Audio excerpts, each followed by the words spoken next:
I've been using Claude Code for 2 weeks now, and I haven't been this excited about a tool since I have discovered Vim and the customization that you're able to do with such an editor. While Claude Code is quite advanced and you can customize it with plugins, skills, additional prompts, agents files, quote files, etc., the tool is very vast and you can do a lot with it.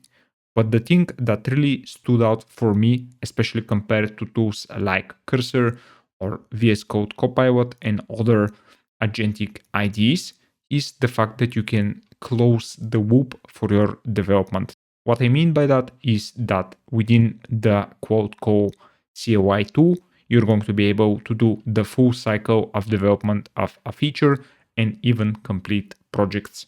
Let's think about that. First, you have the planning, then you have writing of some code, then you have some verification, then you're going to observe the results of that. And based on that, you're going to decide whether or not you want to continue with the improvements or go to the next feature, next bug fix, next test that you need to write. And all of this process is now going to be automated by Claude Code or other tools that will allow you to do agentic coding. Of course, I don't care if Opus 4.6 is going to be the best model or OpenAI are going to be bringing their Codex model. The fact is that those tools are now able to run the complete software development cycle from small features to even larger ones within very large code bases if you know how to use them properly. And of course, this is a skill that you need to develop in order to use those tools much better.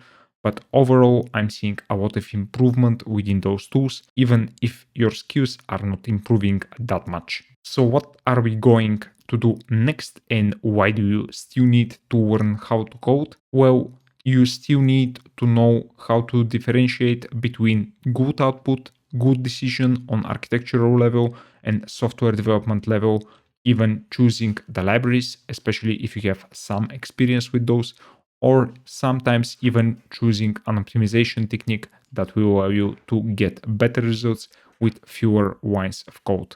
Of course, you're going to be a connoisseur of code over time, since most of the code is probably not going to be written by you, but by an AI agent, but you still need to provide the approval for that and decide whether or not this code is going to be put into production.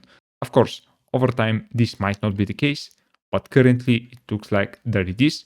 And don't get me wrong here, these tools are nowhere near perfect. You still need to validate the outputs and you still need to reason about the code that those swap machines are going to be outputting.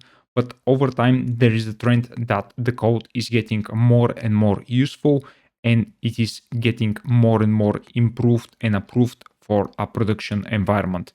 Of course, you might look at the fact that the bar for putting code on production is getting lower and lower, but at the end of the day, the people that want to make money from the software don't really care about software quality. You should be well aware and quite experienced to know that this is the case. Let the agentic coding begin. And if you want to become a better AI engineer, go and subscribe to MXR Pro, and I'll see you there. Bye.